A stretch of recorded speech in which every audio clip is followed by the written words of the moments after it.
प्रभुंक महत् नामर धन्यवाद हेउ। वाक्य शुणुथिबा प्रभुंकर प्रिय लोक मानू प्रभु जीशु ख्रीष्टंक बहुमूल्य नाम नमस्कार। आसंतु आज पिता परमेश्वरंक पवित्र धर्मशास्त्र पठन करिबा।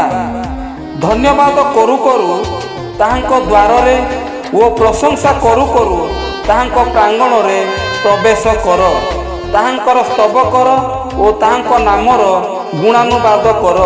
गीत संहिता 100 पर्वर 4 पद। वाक्य बुझिबा पाई ओ निजस्व करिबा पाई समस्तଙ୍କୁ प्रभु साहाय्य करंतु। ए वाक्य द्वारा आपण मानकु आपण मानक परिवारंकु प्रभु सदा सर्वदा आशीर्वाद करंतु। धन्यवाद। आमेन।